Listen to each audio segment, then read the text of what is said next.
Then nabuhay siya uli. Ayan. And then nag-shutdown po. Tapos tingnan natin to guys. Nagbi-blink. 1, 2, 3, 4, 5, 6. Then stop.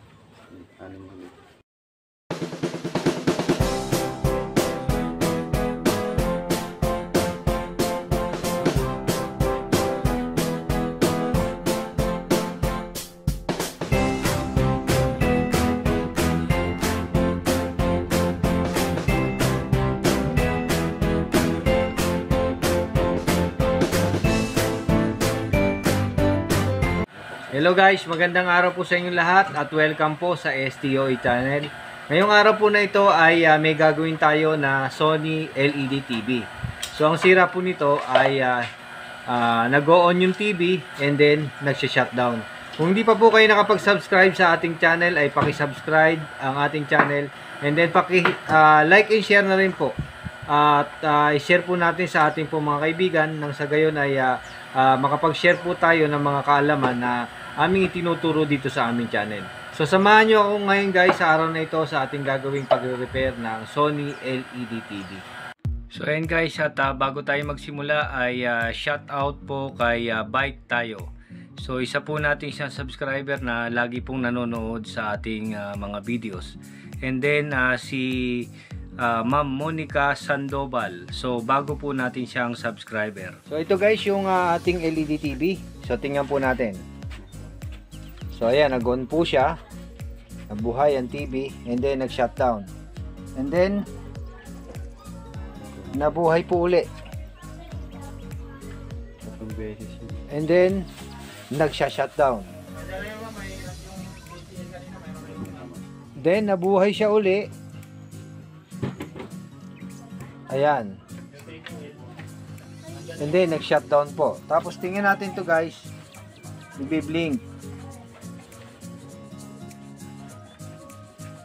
1, 2, 3, 4, 5, 6. Then stop.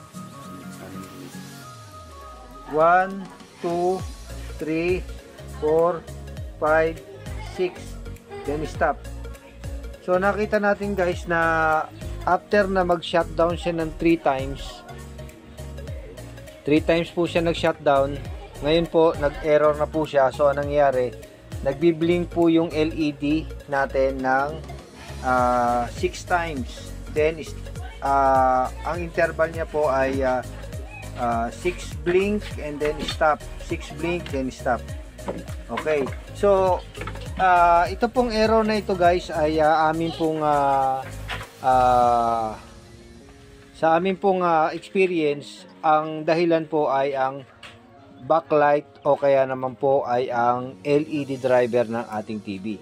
So check upin natin to guys, bubuksan po natin.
Yun.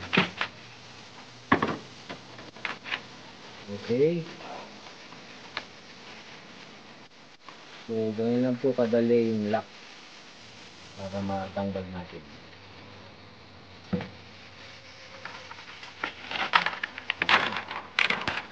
Tanggal na natin yung reflector.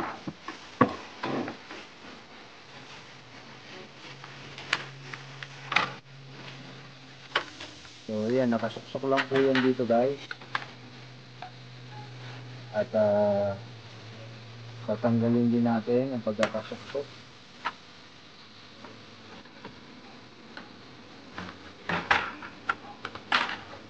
Okay, so guys, ito ang kasunod natin gagawin ay i-check natin yung ating backlight.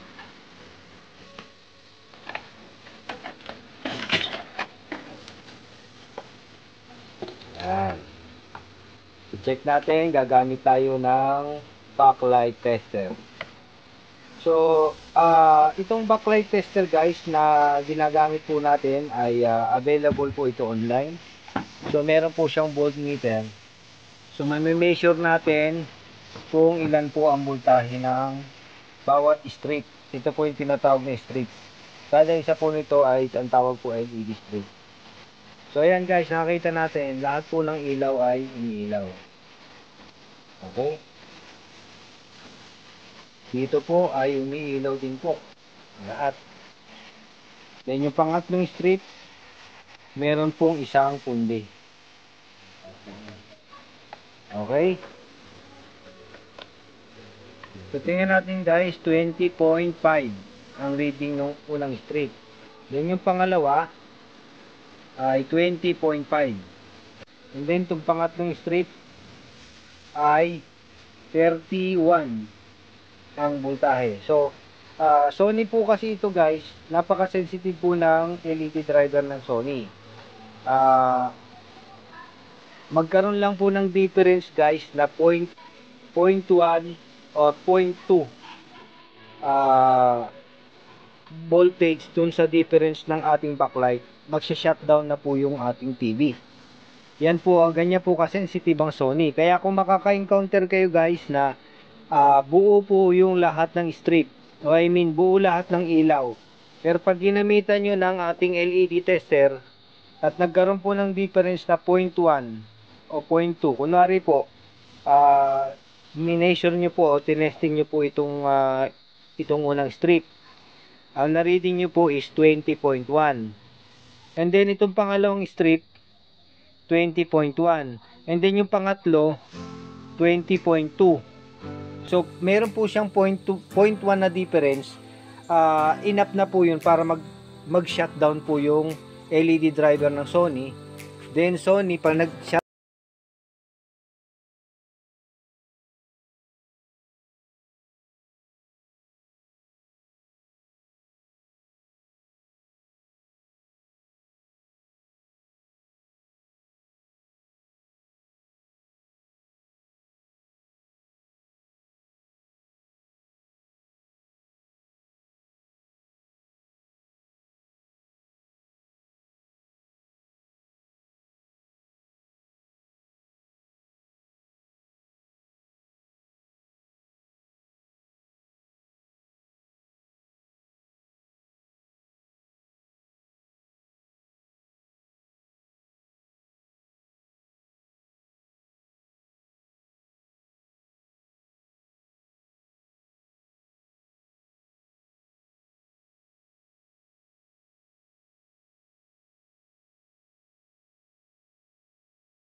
lang yan.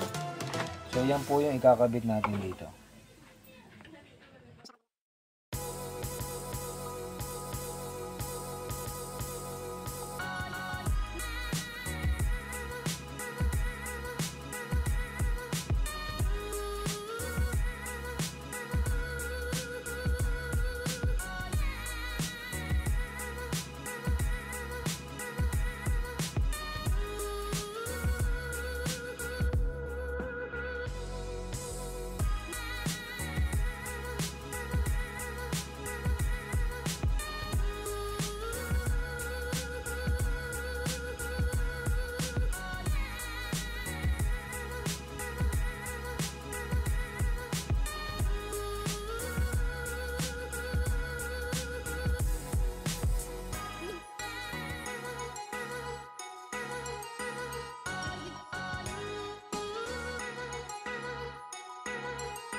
A few moments later.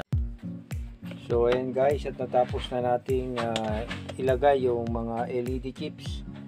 At ngayon po ay naglalagay po tayo ng pandikit para po doon sa ating mga lens.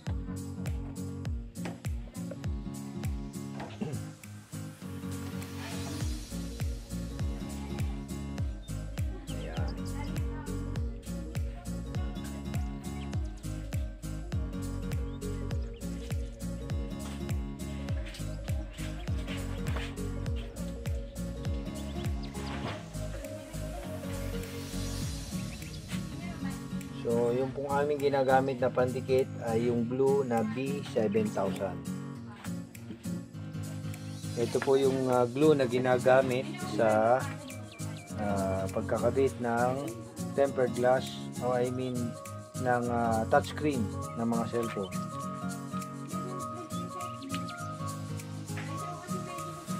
Ayan. So, ngayon, ididikit natin guys. Ayan. So, i-align po natin, isesentro natin doon sa LED.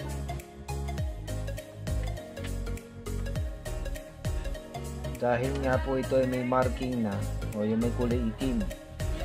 Na yan o. So, ito po. May kulay itim. Ito po, ito. So, mas madali po nating may align. Kasi ito pong lens ay meron din po siyang ayan, kung titingnan natin guys. Ayan, tumilaw na po yung isa after po may kabit. So habang nakailaw po siya, ina-align po natin yung ilaw para po hindi po magkaroon ng bilog-bilog dun sa screen. Ayan, nakita niyo po, ina-align po niya habang nakailaw. Kung paano po siya umilaw using our LED tester.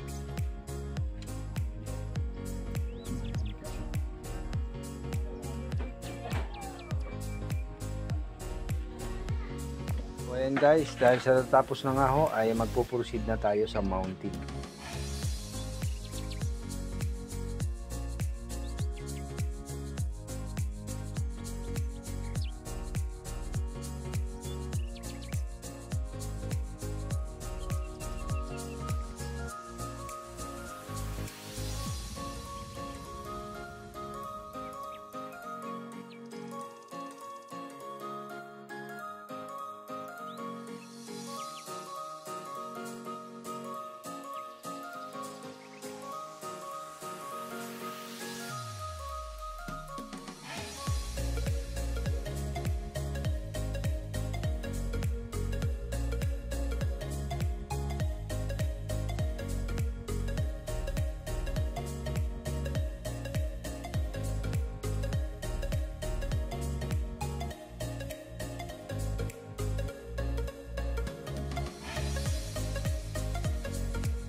ito, magte-testing na tayo.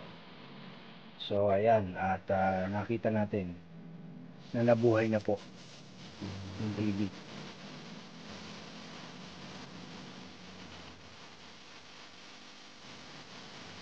Ayan guys, at nakita natin hindi na namatay. Then naka-green lang po yung ating indicator light. Ayan. So ngayon, testing natin, ipi-play natin to, papaanda rin natin ng 30 minutes.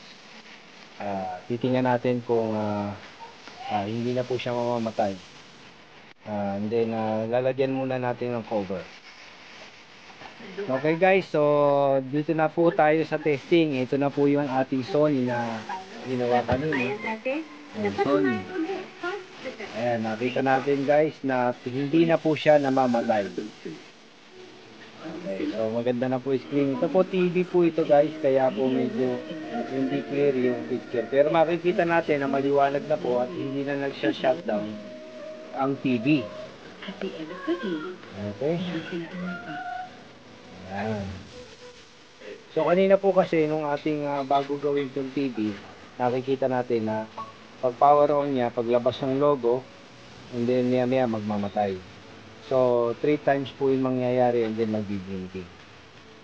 Okay, so nakita natin ngayon guys na ito pala ay backlight ang sira.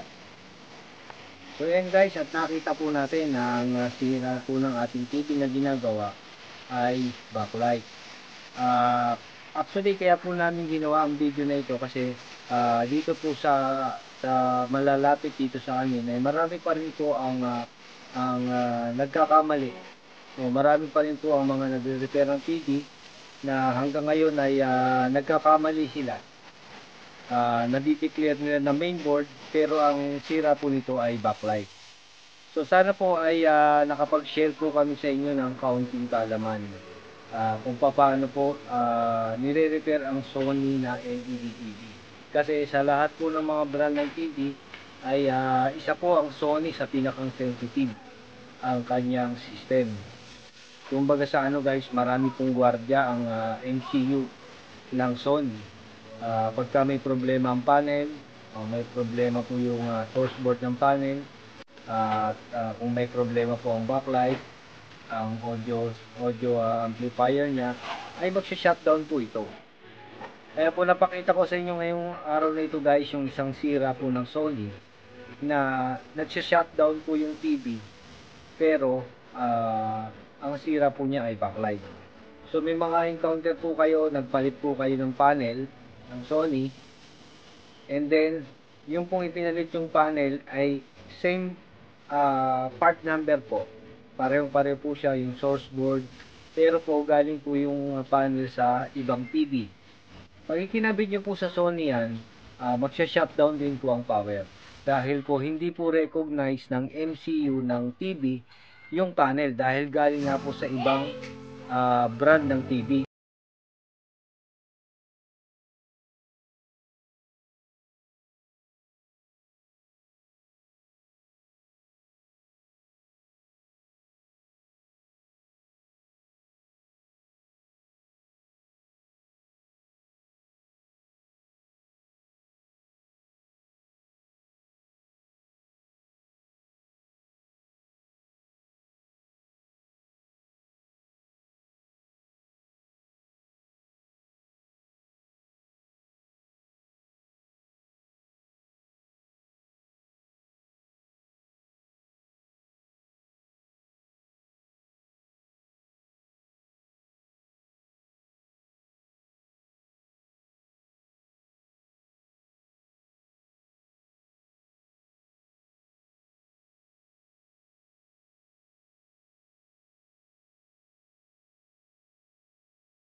Salamat po.